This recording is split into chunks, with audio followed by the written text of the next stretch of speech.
Hello students, कैसे सभी लोग। आज इस वीडियो में हमारा हिस्ट्री का चैप्टर 2 जिसका नाम सोर्स ऑफ हिस्ट्री, इसको क्वेश्चन आंसर करेंगे। इससे पहले मैंने आपको क्वेश्चन आंसर एक्सप्लेनेशन दे दिया बाकी चैप्टर्स का, आप हमारे प्लेलिस्ट में जाकर देख सकते हो। ठीक है, चलो स्टार्ट करते हैं आज का चैप्टर। पहला क्या है, फिल इन द ब्लैंक्स। इसमें फर्स्ट क्या है, in the past materials used for writing were palm leaves and birch bark.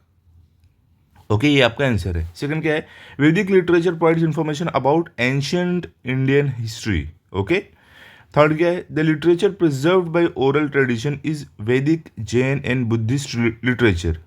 ठीक है, इस तरीके से आपको लिखना है। ये आपका हो गया फिल इन द ब्लैंक्स। अब आगे बढ़ते हैं। सेकंड में आपको क्या है, देखो ट्रू और फॉल्स। ठीक है, ये सब मैंने आपको बना के दिया है। ओके, टेक्स्ट बुक में भी आपके रहेगा, और टीचर अगर आपको सेम देगी आप ये पढ़ लो। अगर टीचर ने आपको एक्स्ट्रा दिया, कुछ अलग दिया, वो भी पढ़ लेना। ओके, आगे क्या है, अभी Vedic literature was written from very beginning. ये क्या है, फॉल्स है ये। सेकंड क्या है, the technique of memorizing and reciting was developed in ancient India. तो ये क्या है, ट्रू है। थर्ड क्या है, writing history requires critical examination and cross checking. ये क्या है, ट्रू है ये भी। ठीक है, अब आगे क्या है देखते हैं। अब आगे आपको है मैच द फॉलोइंग। यहाँ पे डायरेक्ट मैंने आंसर आपको मैच करके लिखा है।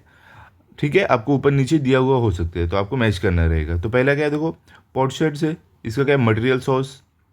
उसके बाद क्या है, वेदास है, इसका ओरल सोर्स इनिशियली अभी मतलब जो बोला जाता है ओरल सोर्स उसको बोलते हैं। कॉपर प्लेट्स क्या है, रिटर्न सोर्स। फॉकटेल्स क्या है, ओरल सोर्स। देखो कॉपर प्लेट जो कॉपर की प्लेट रहेगा उस पर लिखा हुआ तो रिटर्न सोर्स हो गया।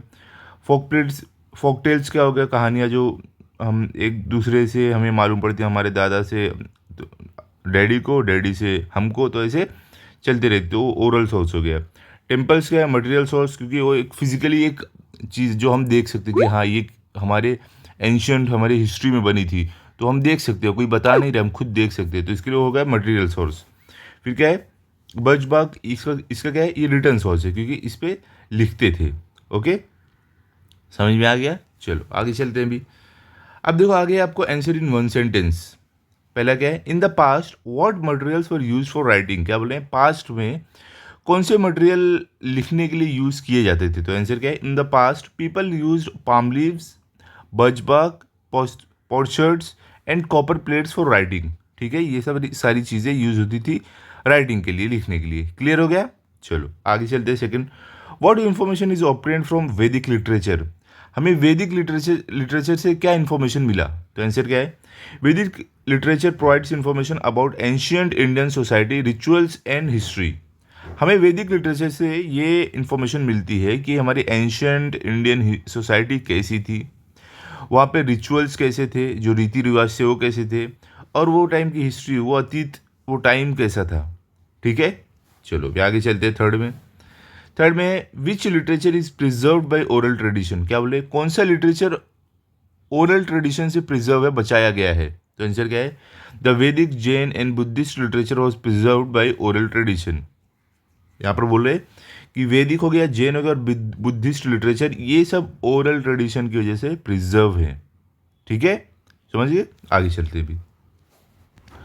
आगे बोल रहे हैं यहाँ पे क्लासीफाई द फॉलोइंग सोर्सेज। यहाँ पे आपको टेक्स्ट बुक में सब एक साथ दिया है, तो देखो यहाँ पे मैं मटेरियल, रिटर्न और ओरल सोर्स सबको अलग अलग करके लिख दिया है। तो मटेरियल सोर्सेज में क्या क्या आ जाएगा, आपका पोट्री आ जाएगा, बीड्स आ जाएगा, स्तूपा आ जाएगा, कॉइन आ जाएगा। रिटर्न सोर्स में क्या क्या है, कॉपर प्लेट, इंस्क्रिप्शंस, वैदिक लिटरेचर, ट्रेवलॉग्स और पुरानास। ठीक है, उसके बाद आपका ओरल सोर्सेज में क्या क्या आ जाएगा, फॉकटेल्स मतलब कि कहानियाँ जो हम सुनते आते हैं बाप दादा से और हमें उसको बोलते हैं, और ओइस। ठीक है, ये हो गया आपका। इस तरीके से आपको क्लासीफाई करना है, समझ गए। तो यहाँ पर अगर आप देखोगे हमारा ये चैप्टर खत्म होता है। आई होप आपको अच्छे से समझ गया होगा। आप इसके अच्छे से लिख लो, अच्छे से पढ़ लो, लर्न कर लो, ताकि अगर आपका टेस्ट हो तो आपके फुल मार्क्स आए। मिलते हैं अगले वीडियो में। अगर आपको ये वीडियो अच्छा लगा हो तो आप इस वीडियो को लाइक करो, अपने सभी दोस्तों के साथ शेयर करो। Thank you.